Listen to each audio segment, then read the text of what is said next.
और गरियाबंद से खबर आपको दे रही है, जहां 3 नक्सलियों ने फिर से सरेंडर कर दिया है। नागेश, जैनी, मनीला नक्सली ने सरेंडर किया है। तीनों नक्सलियों पर 1-1 लाख रुपए का इनाम घोषित था।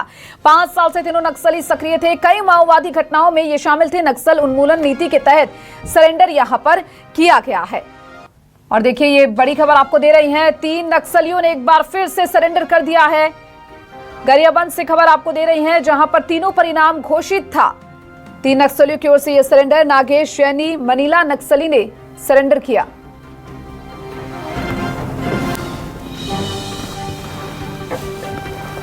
तीनों नक्सलियों पर 1-1 लाख रुपए का इनाम घोषित था। 5 साल से तीनों नक्सली सक्रिय थे और अब ये पूरी कार्रवाई जो है वो सामने आई है, जहां पर तीनों की ओर से सरेंडर कर दिया गया है। यानी केंद्र सरकार की ओर से, राज्य सरकार की ओर से जो आत्मसमर्पण की नीति है उसको अपनाते हुए नक्सली नजर आए। कहीं ना कहीं ये सफलता मानी जा सकती है, क्योंकि तीनों के ऊपर 1-1 लाख का इनाम घोषित था और तीनों ने कई माओवादी घटनाओं में ये शामिल थे तीनों, और कई ऐसी घटनाएं हैं जिनको अंजाम भी इन्होंने दिया था। नक्सल उन्मूलन नीति के तहत ये सरेंडर करते हुए नजर आए हैं। और ये देखिए, तस्वीरें आपको दिखा रही हैं, जहां पर तीनों को आत्मसमर्पण तीनों का किया गया है। तीनों नक्सली ने सरेंडर कर दिया है। गरियाबंद से ये खबर आपको बता रहे हैं। और चलिए, हमारे साथ हमारे संवाददाता पुरुषोत्तम पात्रा जुड़ चुके हैं ज्यादा जानकारी के लिए। पुरुषोत्तम, गरियाबंद से खबर है और कहीं ना कहीं बड़ी सफलता भी मानी जा रही है, जहां पर 3 नक्सलियों जो 1-1 लाख रुपए का इनाम इन पर घोषित था, उन्होंने सरेंडर कर दिया है। क्या जानकारी पूरी? देखिए, जो समर्पित करने वाले नक्सली में है नागेश उर्फ रामा कवासी, जो है इनको 1 लाख रुपए का इनाम था। इसके अलावा 2 महिला नक्सली हैं, जैनी और मनीला।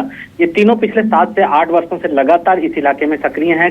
गरियाबंद मैनपुर नोआपाड़ा डिवीजन कहा जाता था। इस डिवीजन कमेटी में अहम भूमिका निभाते थे। बहुत धमतरी इलाके में भी जितने मुठभेड़ हुए, या फिर पिछले 10 सितंबर को जो मुठभेड़ हुआ था, इन वारदातों में भी ये शामिल थे। और कहीं ना कहीं जो वारदात हुआ जिसमें मुठभेड़ में 10 बड़े नक्सली मारे गए थे, उस नक्सली के मारे जाने के बाद कहीं ना कहीं ये जो है इनकी जो सोच बदली है, क्योंकि पुलिस ने लगातार जो है अंदरूनी इलाके तक सरकार की आत्मसमर्पण नीति को पहुंचाया है। इसके अलावा व्यापक प्रचार प्रसार किया है, जिसमें इससे पहले जो 27 नक्सली समर्पित किए हुए थे, उन्हें किस तरह से सुख सुविधा दी जा रही है, किस तरह से उन्हें आत्मनिर्भर बनाया जा रहा है, किस तरह से वो डर, भय और जो तमाम प्रकार की जो बंदिशें थी, उस बंदिशों से निकलने के बाद परिवार के साथ कैसे खुशहाल बिता रहे हैं, इन तमाम प्रकार की जो नीतियां हैं, उस नीति को व्यापक प्रचार प्रसार किया गया, जिसका नतीजा ये रहा कि ये 3 नक्सली फिर से आत्मसमर्पित किए हैं। और पिछले 9 महीने में आत्मसमर्पित करने वाले नक्सलियों की संख्या में 30 हो गई है। 30 नक्सली इस इलाके से जो थे, 30 ने आत्मसमर्पण किया। 28 नक्सली मारे गए हैं। कहीं ना कहीं 60-70 जो कुनबा था, उस कुनबे में आधे से ज्यादा जो है खात्मा हो गया है।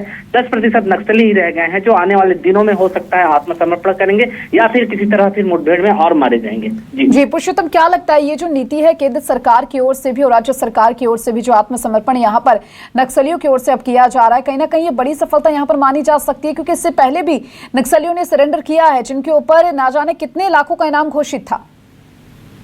देखिए, जिस हिसाब से मार्च 2026 एक डेडलाइन निर्धारित किया गया है, और इस डेडलाइन निर्धारित करने के बाद जो एक कारगर नीति बनाई गई है, नक्सलियों को सीधा संदेश है सरकार का, सुरक्षा एजेंसी का साफ संदेश है कि अगर आप हथियार नहीं छोड़ते हैं, अगर आप सरेंडर नहीं करते हैं, तो इस तरह मारे जाएंगे। और कहीं ना कहीं पिछले जो सालों में आपने जितना भी मुठभेड़ देखा है, उस मुठभेड़ में बड़े कमांडर, बड़े नेता नहीं मारे जाते थे, लेकिन इस बार जिस तरह से व्यूह रचना की बिल्कुल। और देखिए, कहीं ना कहीं जिस तरीके से ये आत्मसमर्पण किया जा रहा है, वाकई में काबिल तारीफ है। फिलहाल बेहद शुक्रिया आपका तमाम जानकारी को साझा करने के लिए पुरुषोत्तम।